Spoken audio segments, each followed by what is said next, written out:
अब इधर देखो मैया तो परेशान हो गई। जब देखो तब कोई ना कोई वेश बदल के देवी देवता कन्हैया जी के दर्शन के लिए आते ही रहे। तो यशोदा मैया ने अब कहा करो, आंगन में एक झूला डाल दियो और वहां में कन्हैया जी को लिटा दियो। गोपी ग्वाल बाल और देवता जो भी आते कन्हैया जी के दर्शन करके चले जाते हैं।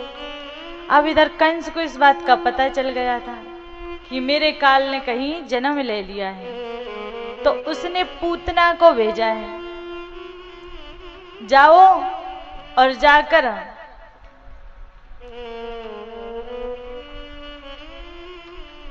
जो मेरा काल है उसका वध करे आओ, मार डालो उसे। पूतना बालकों को मारते मारते, बच्चों को मारते मारते नंद गांव में पहुंची, नंद भवन में पहुंची है। अब वहां पे देखो कि छोटो सो लाला आंगन में सो रहा है। इधर यशोदा मैया ने और रोहिणी मैया ने देखी तो उन्हें लगो कि कोई लक्ष्मी जी है, साक्षात कोई देवी आई है, हमारे कन्हैया को शुभ शुभ आशीर्वाद दे के जाएगी। उन्हें कहा पता कि ये जहर पिलाने आई है। अब वो आई, इधर कन्हैया जी ने अपनी कस के आंखें बंद कर ली। क्यों आंखें बंद करी कन्हैया ने? इसलिए कि अरे ये तो बालकों की हत्या करती, छोटे छोटे बच्चों को मारती है, ये बहुत बड़ी हत्यारन है, इसलिए ऐसी हत्यारन के मैं दर्शन नहीं करूंगा। और दूसरा कारण ये है कि कन्हैया जी भोलेनाथ का ध्यान करने लगे और कहने लगे, भोलेनाथ आप तो जहर है, भांग है, धतूरा है, ये सब खाते पीते रहते हो, तो आपकी तो मुख लगा हुआ है, परंतु हम तो ये सब खाते नहीं हैं। और फिर आपको तो पता ही है हम ब्रज धाम में माखन मिश्री खाने के लिए, दूध दही खाने के लिए आए, ये शुरू में ही पहली बार में जहर लेके आ गई, अब हम इसे कैसे खाएं?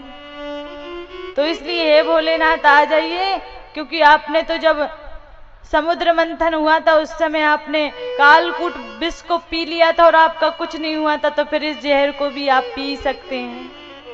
तो हे भोलेनाथ आप आइए और आकर इस जहर को पी लीजिए, और दूध मैं पी लूंगा, जहर आप पी लीजिए। भोलेनाथ को याद किया। वो पूतना जो थी कन्हैया जी को दूध पान कराने लगी है, और कन्हैया जी पहले तो धीरे धीरे पीते रहे, उसे लगा कि ये बालक पी रहा है मर जाएगा, पर जैसे ही कन्हैया जी ने जोर से जब कस के वह पूतनाएं पकड़ो तो वो बोलने लगी, अरे कन्हैया छोड़ दे, अरे लाला छोड़ दे। तो कन्हैया जी मन मन में कहने लगे, एक तो हम काई को पकड़े ना है, और जाए पकड़ने वाले छोड़े ना है, तो अब छोड़ेंगे तो ना, अब तो तेरे प्राण लेके ही तो छोड़ेंगे। अब वो पूतना भागी मथुरा की ओर प्राण बचा के, पर कन्हैया जी ने उसे छोड़ा नहीं, और आधी रास्ते में पहुंची ही थी कि कन्हैया जी ने दूध के साथ साथ उसके प्राणों को पान कर लियो, और वह आकाश से वृक्षों को तोड़ते फोड़ते भूमि पर गिर गई।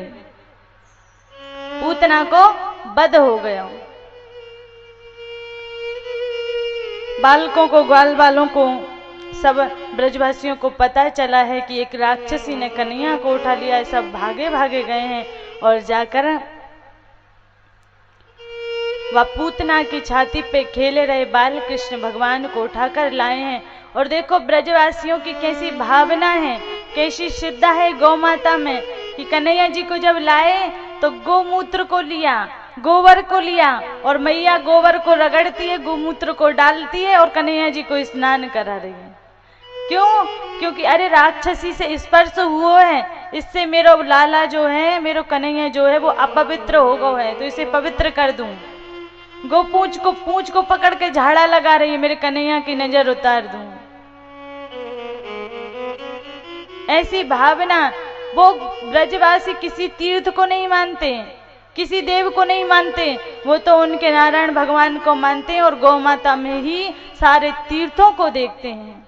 गौ माता के मूत्र में ही उनकी गंगा यमुना सरजू माँ है, सब कुछ उनमें ही बसा हुआ है। जब भी कुछ होता है तो यशोदा मैया, जब भी कन्हैया पे कोई संकट आता है तो यशोदा मैया गोमूत्र को लेती है, गोबर को लेती है, कन्हैया का स्नान कराती है और गो पूंछ से उनका झाड़ा लगाती है।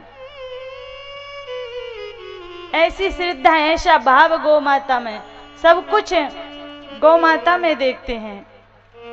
कन्हैया जी को शुद्ध करो है। अब यशोदा मैया सोचने लगी, इतनी मुश्किल से तो मेरा कन्हैया बालक हुआ और इस पे भी कुछ ना कुछ बलाएं आती रहती हैं। एक दिन कन्हैया जी ने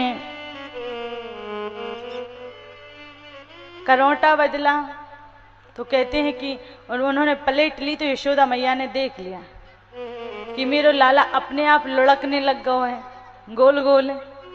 तो यशोदा मैया ने उनकी करौटा लेने को उत्सव रख दियो।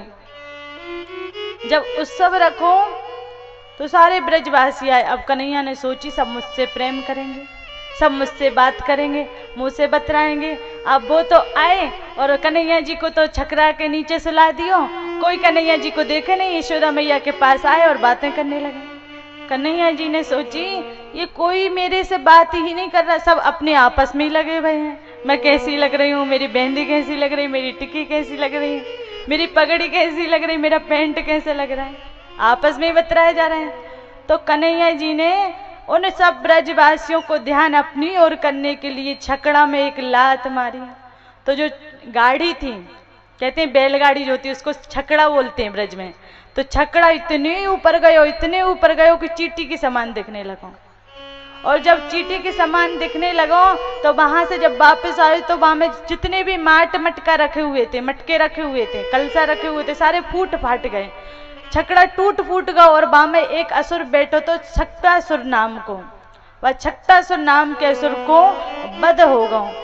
जब छकड़ा वापस आके गिरो तो यशोदा मैया भागी भागी आई, सब ब्रजवासी भागे भागे आए, कन्हैया को उठा लिया। यशोदा मैया चारों तरफ देखने लगी कहीं मेरे कन्हैया को लग तो नहीं गई।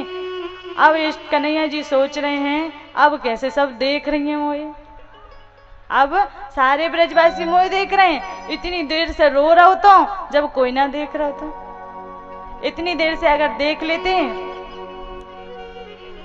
तो मैं ऐसा कर तो ही क्यों। तो इस प्रकार सक्टासुर का उद्धार किया है। और 1:30 बज चुके हैं और हमारी आज रविवार है तो महामाया त्रिपुरा सुंदरी का सक्टासुर का उद्धार भगवान ने अपने कर कमलों से किया है।